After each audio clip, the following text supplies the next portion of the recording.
This year's Grammy Awards were supposed to be just another smug, exhausting, nauseating, preachy, political scolding from the most out-of-touch people on planet Earth. People who live in gated communities whose homes reside behind massive walls, regurgitating the most vapid, safe, left-wing, socially acceptable, Democrat establishment-approved talking points, while pretending to be brave and courageous for saying something profound and controversial. But two celebrities made a huge mistake while trying to out-virtue signal everybody else. And now one is about to get evicted from her LA mansion, and the other is about to get sued by President Donald Trump. As always, like the video and subscribe to the channel, but let's start with Billie Eilish's now viral "America is on stolen land" comment, because now the Native American tribe whose land Billie Eilish's house resides on wants it back.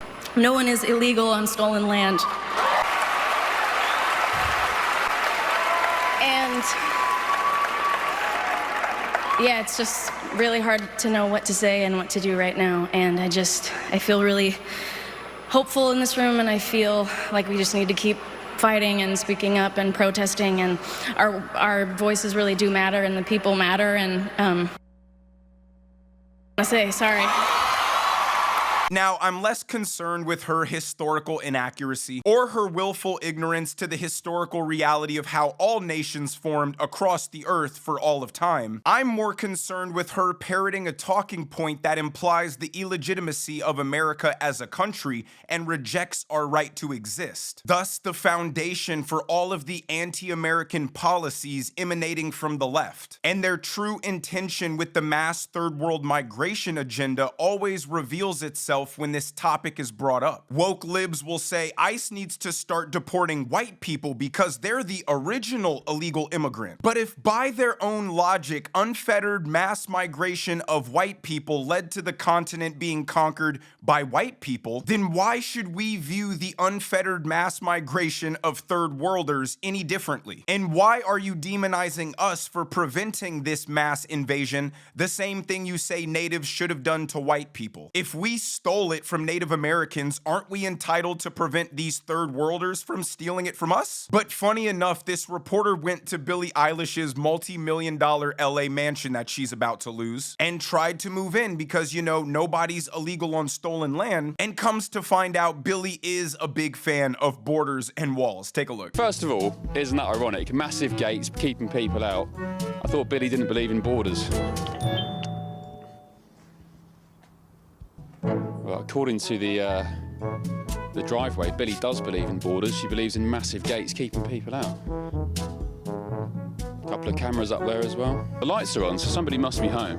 Let us in, please, Billie. We are here because this is stolen land, Billie, and we think we should be given access to your quite lovely $3 million mansion. And such is Billie's concern for security and privacy. It's surrounded by pretty decent security fencing. Very nice indeed. Massive security hedges as well. She's taken a lot of concern and time to make sure she's got some privacy, as you'd expect. Oh, there we go. At the $3 million Los Angeles pad of Billie Eilish, she reckons nobody's illegal because we're all on stolen land anyway, but when it comes to her own house here in LA, I think she's got different ideas. It's like when the open, border-loving, virtue-signaling elite liberals in Martha's Vineyard got sent a bus of illegal migrants, and they didn't last 24 hours. They had the military come remove the disgusting vermin from their clean, nice utopia. And that's the problem with all these attention-seeking celebrities who think they're some great thinker or arbiter of wisdom. They don't mind advocating for the undercutting of wages for American workers because it doesn't harm them. They're big, fancy celebrities. In fact, it helps them. They can get a cheap gardener, a cheap nanny for their kids, a cheap maid to clean their house. But Billie Eilish's hypocrisy doesn't just end with her love of border walls when it comes to her house. Here she is in Ireland saying she loves being in a country full of white people who look like her. Well, as you guys know, I'm Irish, so it's cool to be here. I am not from here, obviously, but it's really cool to come somewhere and like everybody looks exactly like you. So in America, diversity is good. Diversity is necessary. And if you don't agree with the inherent good of diversity as a principle, it's because you're a bigot, racist Nazi. But I'm sure she lives in an almost completely homogenous upper class neighborhood because she likes the feeling of safety, security, and community, and also loves the feeling of a proper country like Ireland where everybody around you looks like you and thinks the same way and shares the same values. But no, here in America, we gotta share the streets with Somalis and Afghanis and Haitians. They make these empty moral stances and then everything they actually do or believe in contradicts what they said. And that's why the Tongva tribe of Los Angeles said, "Oh, Billy, we hear your message loud and clear. Give us back the land then." According to a local tribe out in California, she built her mansion on property that belongs to Native Americans. We talked to the Tongva tribe out in Southern Cal who says she's living on their property, saying this in part, as the first people of the greater Los Angeles basin, we do understand that her home is situated on our ancestral land. Eilish hasn't contacted her tribe directly regarding her property. So back in 2020, comedian Ricky Gervais was ahead of this. He said, "Please do not get up here and use the stage as a platform for politics," saying in part, "You're in no position to lecture the public about anything. You know nothing about the real world. Most of you spent less time in school than Greta Thunberg." Now mocking Grammy winners because he said they're doing it again, saying they're still not listening. So celebrities had their pins on that said "Ice Out" at the Grammys, but DHS says while they were kind of complaining on stage, their team was arresting people in Minnesota, dozens of people who they say were in the country illegally, like sex offenders, child abusers, and criminals convicted of assault, according to DHS. And it's not the first time Billie Eilish has called out ICE, okay? She says that the agency is a terrorist organization and is called to defund the police, but it's the same police she called back in 2023 when investigators say someone broke into her California home. So we'll see what she has to say about it now.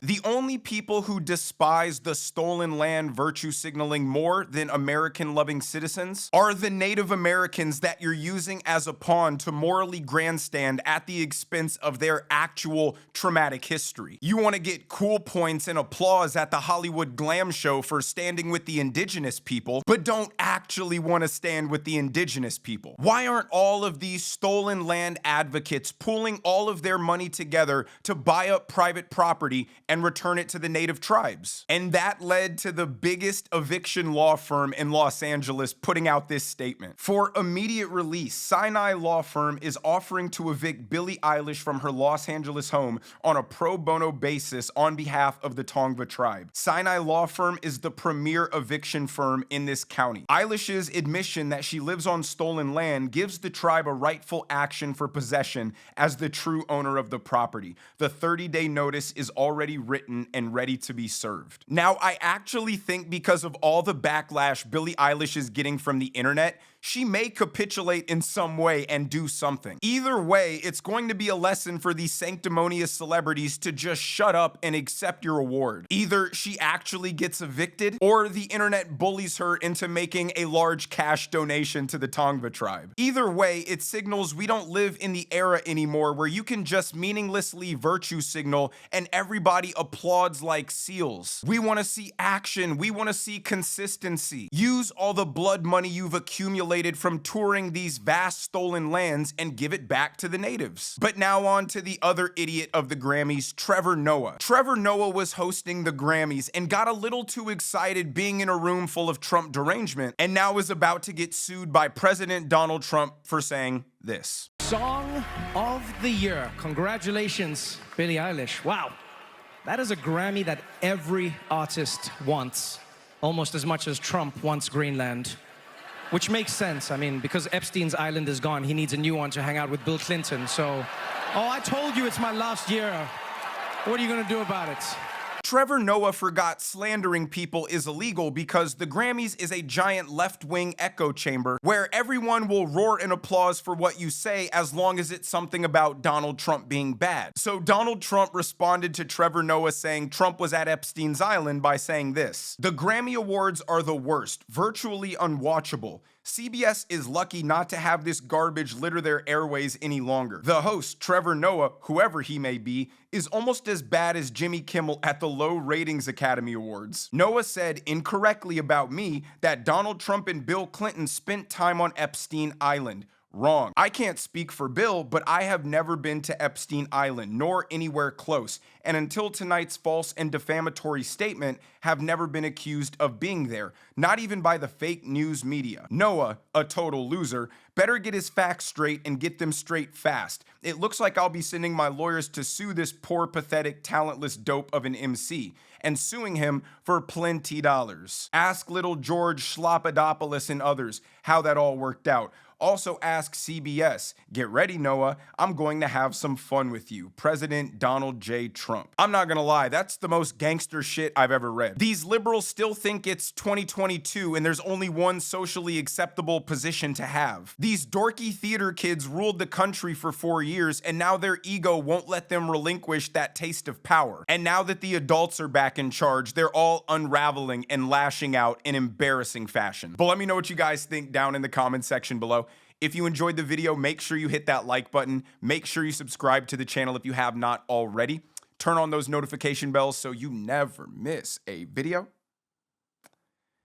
And I will see you guys in the next one.